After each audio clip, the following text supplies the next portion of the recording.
Who killed Tupac and Biggie? And I think both of these dudes were assassinated in some kind of way. More Biggie than Tupac. I think Tupac might got killed by a dude that they, had an incident with earlier that day. But Biggie's seems a little JFK. Governmental. He wasn't a tall man. You know what I mean? He wasn't big, nothing. But to me, he looked like, that wasn't the one. That was Danny Boy talking about Biggie's alleged killer. Someone who, for the longest time, felt like a ghost story more than a real person. But now, Biggie's supposed hitman has finally come forward and spilled everything. And yeah, I mean everything. Even dropping the name of the one who gave the order. Cameras were flashing, jaws were dropping, and this man stood up in court and told it all. He even apologized out loud, but what really froze the room? He claimed he didn't act alone. Someone sent him. But before we dive into that wild courtroom moment, we gotta rewind. Let's go back to Biggie's last 48 hours, because what he said and did during that time now hits way different. March 5th, 1997, San Francisco. Biggie sitting down with JV and Elvis on 107.7, the Doghouse radio show. He's laughing, he's cool, but you can tell he's worn out. Then, out of nowhere, he drops a creepy line that makes the whole room pause. He tries to laugh it off like it's no big deal, but behind that smile, a man barely keeping it together. Biggie had just finished his album, Life After Death, and was bouncing all over the country promoting it. He was tired, he was drained, and he'd been hit hard, twice. First was losing Tupac Shakur in a deadly drive-by. They used to be close. The second, that creeping fear that he'd be next. Biggie straight up said it in that same radio interview. And this wasn't just some random fear Biggie had. It was a real, calculated threat hanging over him like a storm cloud. 3 days later, on March 8th, Biggie hit the Soul Train Music Awards in LA. People who saw him said he looked chill, even positive, like maybe the East Coast versus West Coast drama was finally cooling down. He even told the press during another interview that he was done with all the beef. But not everybody wanted peace. That same night, Vibe magazine threw a party at the Peterson Automotive Museum. By the early hours of March 9th, the place was crazy packed. Celebrities, music moguls, heavy security, you name it. Around 12:30 a.m., the fire marshal shut the whole thing down because it was getting way too crowded. Things moved fast after that. Puff Daddy's SUV led the way, with Biggie right behind in a green Chevy Suburban. He was rolling with his crew, Lil Cease, G Money, and his bodyguard D-Rock. Then suddenly, red lights, quiet, then out of nowhere, gunshots. Lil Cease, who was riding with Biggie, later described it all in raw detail. Chaos exploded. Everyone ducked. Everyone panicked. Except Biggie. His door jammed. He couldn't get out. He got hit 4 times. One of those bullets tore through his heart. By the time they made it to the hospital, it was already too late. Security guard Gene Deal pulled Biggie from the SUV, looked at Puff and yelled, "He's dead!" Puff couldn't even process it. He didn't want to believe it. Nobody wanted to believe it, but the truth, it hit hard and fast. Just like that, Christopher Wallace, father, husband, son, and a straight-up legend, was gone. Now this is where things start getting dark. A special task force was put together, led by ex-LAPD detective Greg Kading, to dig into Biggie's murder. And after years of people staying quiet, pushing back, and even filing lawsuits, Kading dropped a bombshell. He had names, he had witnesses, and someone had even been given immunity. According to Kading, a man named Wardell Puccifaus, allegedly a Bloods-affiliated hitman tied to Suge Knight's inner circle, was the shooter. The same guy linked to multiple other murders, but that wasn't even the wildest part. The real jaw-dropper, Suge Knight's girlfriend at the time, who allegedly helped set it all up, was granted full immunity in return for info. And guess what? Nobody knew about that deal until Kading spilled the truth in an interview after retiring. And here's the twist that made everybody's head spin. Nothing came of it. Kading said Suge was too slick, never said anything to directly link himself. So that immunity deal, completely wasted. But this year, boom, out of nowhere, in a courtroom packed with reporters and cameras flashing like crazy, a man who knew the real story finally came forward. And he wasn't just some random witness. He admitted he helped plan the whole drive-by. And then, right there in court, he said 5 words that stopped everything. "I'm sorry I killed Biggie." Boom. Silence. The whole room froze. He laid it all out, no holding back. Said he was hired by someone connected to Suge Knight's crew. Gave full details. The car, the timing, the weapons.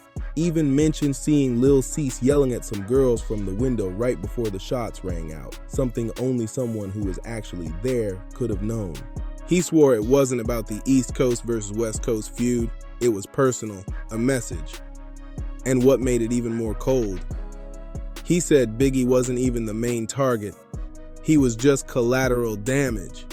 That hit the room like a punch to the gut. This shocking confession forced investigators to dig back into the evidence, including the LAPD's messy handling of the crime scene. And that leads us to one of the most heartbreaking parts of this whole story. Biggie's mother, Voletta Wallace. She spent millions trying to get justice for her son. She even sued the LAPD, accusing them of a full-on cover-up, saying they had ties to Suge Knight and Death Row Records. And according to court records, the case didn't get thrown out because it lacked evidence. It got dismissed because the LAPD refused to settle.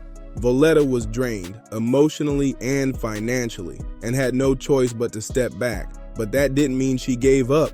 Years later, she sat down face to face with Greg Kading, the same detective who cracked open the truth. He said she had this calm, powerful energy. She wasn't out for revenge, she just wanted the truth. And after today's courtroom bombshell, maybe she finally got it. But what was going through Biggie's mind just hours before he was gunned down? Let's rewind to a long-forgotten radio interview, the very last one he ever did. And it's not just deep, it's haunting. Because in it, Biggie straight up hints that he felt like he was being watched, like someone was out to get him. And then he says something that nobody caught at the time. He knew something was coming. He just didn't know it had come so fast. And here's where it gets even more heartbreaking. Turns out the guy confessing in court, he wasn't acting alone.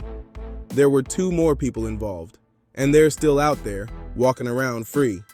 Up next, the pay-for-hit conspiracy. We're talking dirty money, secret deals, and Suge Knight's jailhouse conversations, some of which were caught on audio tapes that the public has never heard before.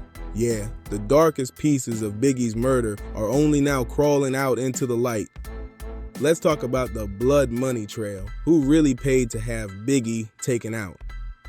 There's always been this quiet rule in the streets. If you're gonna make a move, make sure the cash is clean and nobody talks. But when Christopher Wallace was assassinated in cold blood, that silence, it cracked. And what came pouring out was way more twisted than just a random drive-by or some coastal beef. This wasn't gang drama. It wasn't even just about Suge Knight. This was business, cold business, blood money. A hit, planned like takeout, clean, fast, paid in full. And that trail, it all starts with a phone call, one made from behind prison walls, just days after Biggie was murdered on March 9th, 1997.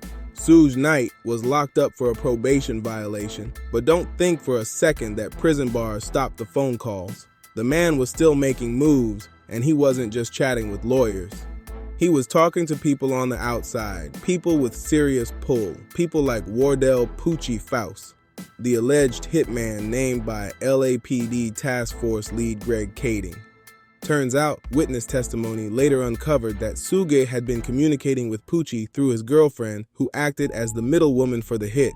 And remember, she's the one who got full legal immunity. Greg Kading didn't just say it, he revealed it. Suge's girlfriend was granted immunity behind closed doors. And the FBI, they found a bank transfer that just so happened to hit the day after Biggie was murdered. The name on the account, not Suge's of course, but the person was deep in his circle.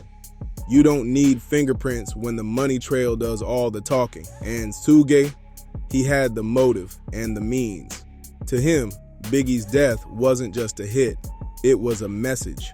A cold warning that just because Tupac was gone didn't mean the war was over. What makes it even more twisted? Suge didn't seem like he was hiding anything. While he never came out and said it, his interviews from prison were full of coded flexes, talking revenge, balance, and payback without ever naming names. In a leaked deposition, Suge was asked straight up if he knew who killed Biggie. His response? Maybe I do, maybe I don't, asked Puff. But Puff Daddy, now known as Diddy, has always denied any link to the murder, saying he was nothing but a grieving friend and victim of the loss. But behind the headlines, insiders say it wasn't so simple. Security pros like Gene Deal, who was right there with Puff and Biggie the night it all went down, shared a very different version of events. Deal claimed Puff had been warned about a threat in LA and that Biggie didn't even want to go to California for the Soul Train Awards. But Puff pushed it. And Deal says that wasn't just grief afterward, it was trauma, maybe even guilt. He also claimed that after Biggie was gone, Puff started cutting people off, especially the ones who were there that night, and not just emotionally, financially too. Security staff who talked to the police, Puff allegedly stopped working with them altogether. But let's go even deeper. What really happened inside that SUV? Lil Cease, who was sitting in the car next to Biggie, said it felt like just another chill night in LA. Girls hanging out on the corner, music in the air, nothing out of the ordinary. Then, out of nowhere, gunshots. No warning, no words, just silence. And when they turned to Biggie, he wasn't moving. Then came one of the most heartbreaking details of all. Gene Deal, the man who helped carry Biggie into the emergency room, later revealed something that left the entire courtroom speechless. He said he wet himself. That single moment crushed any idea that this was just some rap war. This wasn't about lyrics or pride. This was straight up murder for hire. And now, 27 years later, one of the men involved says he's finally ready to speak. But why now? Why wait so long to confess to something this big? Simple, he got tired of running. The unnamed hitman, his identity sealed due to witness protection, filed for a plea deal in return for immunity from separate charges, and it came with a signed affidavit, quietly handed over to internal investigators. He laid it all out, step by step. The hitman confessed to taking the job, admitted he was paid, and named Poochie as the one who pulled the trigger. But that's not all. He also dropped a second name. Another man. Someone who was there to play lookout and clear the path once the shooting was done. According to the affidavit, I was in the car. I watched Poochie raise the piece. He didn't hesitate. He said, "It's done," and we dipped. And here's where things really spin out, because that second accomplice, he's still out there. No arrest, no charges, nothing. The only reason we even know this second guy's name is because the hitman mentioned a nickname, one that's tied to multiple club altercations in Compton. And guess what? A bunch of those were already on police records. So why hasn't anything happened? Why hasn't this guy been picked up? Simple, the confession isn't officially confirmed yet. Cops are still combing through the details, trying to vet it all, but insiders say that if the info checks out, it could finally trigger charges, maybe even crack open a real case against Suge Knight himself. Meanwhile, Biggie's mother, Valletta Wallace, hasn't stayed quiet. She's been fighting for decades. She took on the LAPD in court over and over again, suing them for what she called flat-out criminal negligence. She poured millions into trying to get justice for her son. But she never got it, because from day one, it looked like the LAPD was more worried about protecting their own name than actually finding Biggie's killer. This is the individual that... That one. This one right here. That one. Yeah, that's the one Lucy's did for the police. That's him right there. That's him. Yeah. That's him. That's the guy that came up to me. That guy right there. That's him. Yeah. That's definitely him, though. Yep. Detective Greg Kading didn't sugarcoat it. He said flat out there was a constant battle just to keep Biggie's family's lawsuit alive. The LAPD refused to settle, dragged everything out, and made it as hard as possible. But even with all that chaos, fans have always been screaming the same question. Who actually pulled the trigger? Well, now we finally know, and there's more. The confessed accomplice dropped the bomb. This hit on Biggie, it was a test run. He said Biggie wasn't supposed to be the only target. Another East Coast rapper was already lined up next, but the plan got scrapped last minute because there were too many eyes on them. So who was that second target? We're gonna name them real soon, but first, there's another layer to this web of secrets. one that ties together death row records, the LAPD, and a top-secret surveillance file the feds never meant for the public to see. Yeah, you're about to hear what the feds knew and why they kept it buried. Feds knew. Files vanished. The darkest secret behind Biggie's death starts here.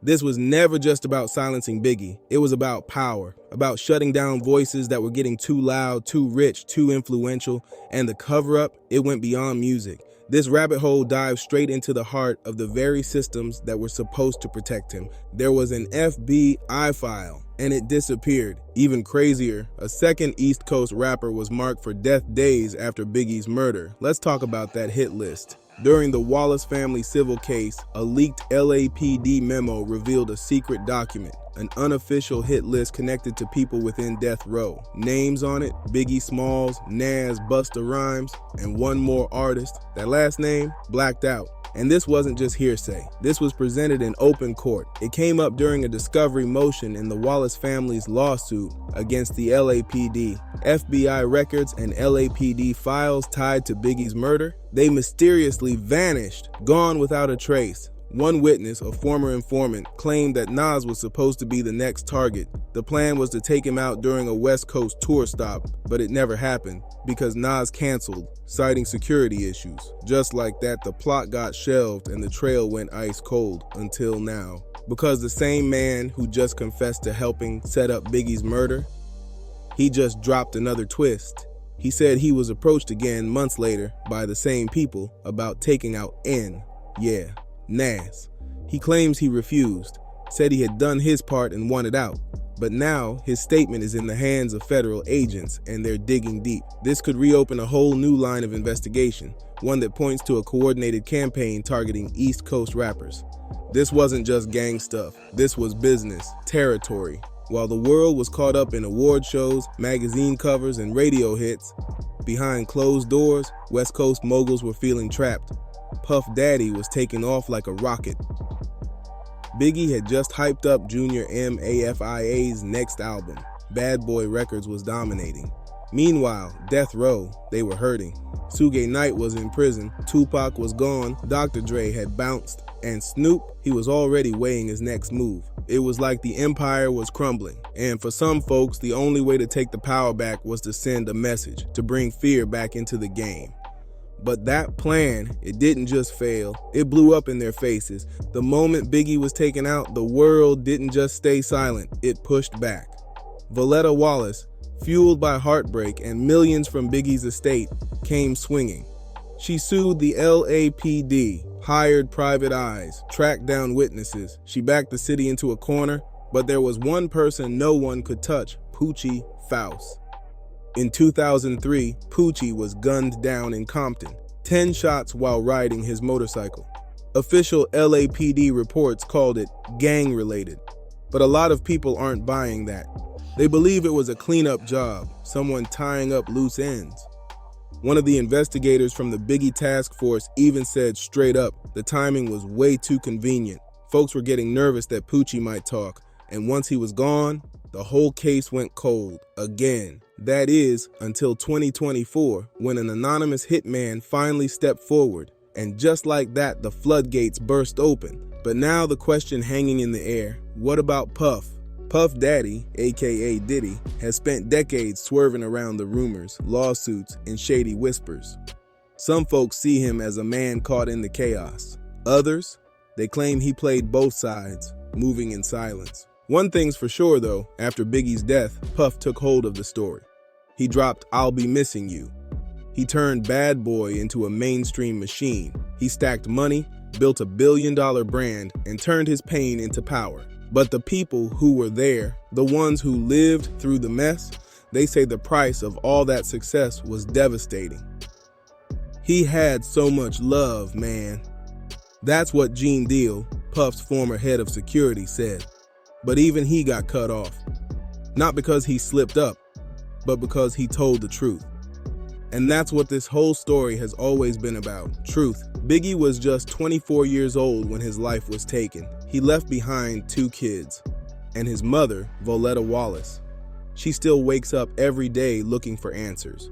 But now, nearly 30 years later, she might finally get the closure she's been chasing. So where does it all stand now? Here's what we know. The hitman has confessed under oath. 2 co-conspirators were named. One of them, Poochie, is dead. The other, still walking free.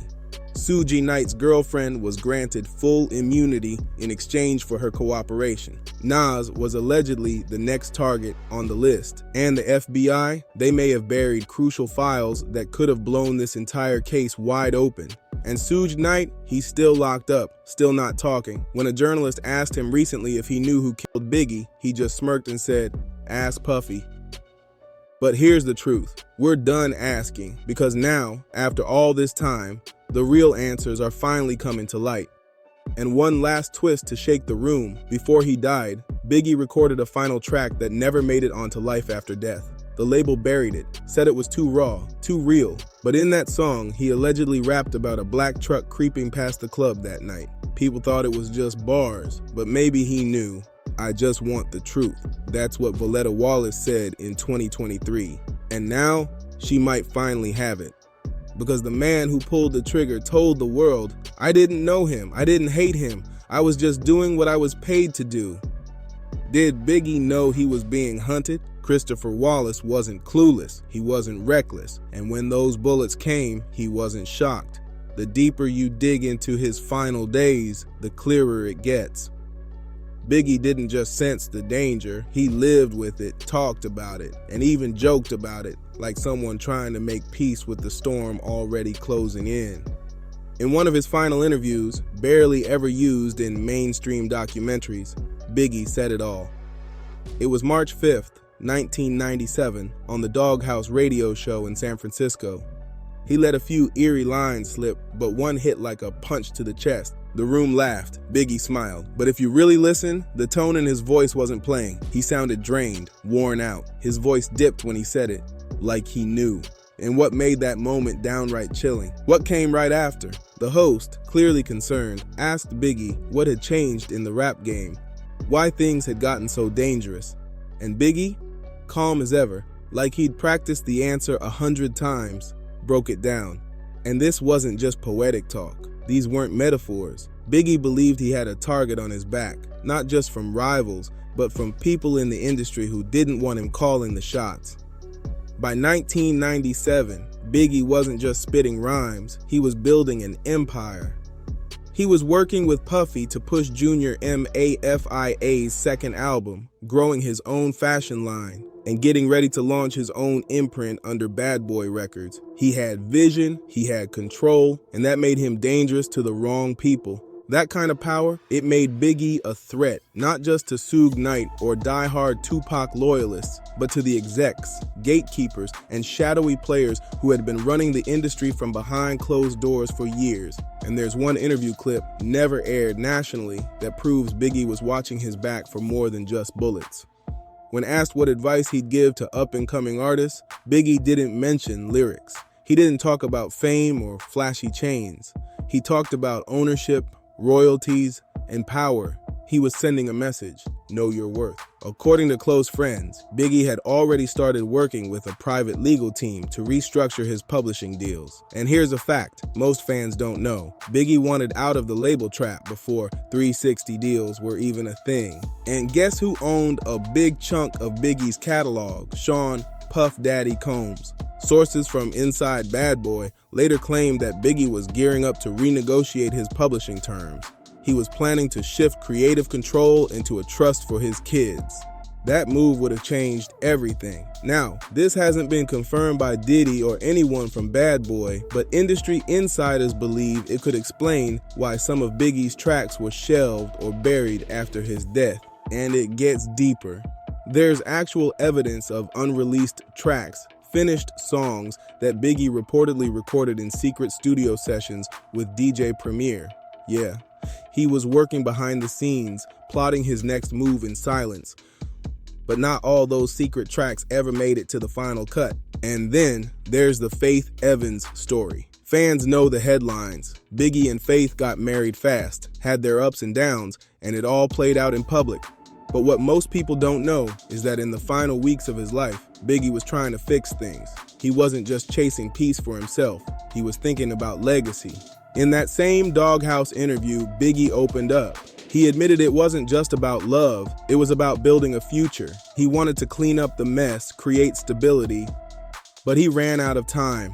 Now let's rewind to that final night, the party at the Peterson Automotive Museum. There's one account that almost never gets mentioned, but it's critical. Michelle, a staffer working the VIP check-in, told investigators something that gave everybody chills. She said Biggie looked anxious, real tense. He kept asking, who's outside? Who just came in? Who left? That wasn't paranoia. Biggie was clocking everything, watching the room, reading the energy. Michelle later said Biggie specifically asked for extra security outside his SUV before leaving. They told him it was all good. They told him he was safe. But he wasn't reassured. He was overruled. And here's a detail nobody talks about. Biggie had switched hotels. He was originally staying at the Four Seasons. Then, just 2 days before he was killed, he was moved to the Beverly Hills Hotel. They said it was because of a booking issue. But now, insiders are saying that switch came after Biggie raised concerns. Biggie got a phone call, a threatening one, according to someone from his entourage. He answered, said almost nothing, just nodded. After that, he wanted out, wanted to move. The call was never traced. The number was unlisted. And it wasn't the only warning shot. Another man who felt the danger coming, Eugene, Big Gene Deal, Puff's former head of security. In a separate interview, one that didn't make it into the earlier expose, Gene dropped something heavy. When we left that party, he said, I was scanning every rooftop. They knew someone was watching. They just didn't know who.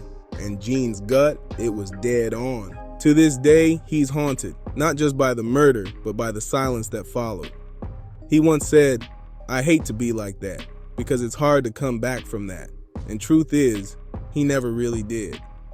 So what do we make of all this? Biggie knew eyes were on him. He expressed fear. He gave warnings in his final interviews. He was moving in secret, trying to secure his legacy. And when he died, a trail of unfinished tracks, private deals, and hush-hush convos disappeared with him. This wasn't just a hit, it was a silencing. So why does it matter now? Because when nobody's left to speak the truth, history has a habit of lying. It rewrites the past to suit whoever's in power, but Biggie's voice, even in death, left us clues.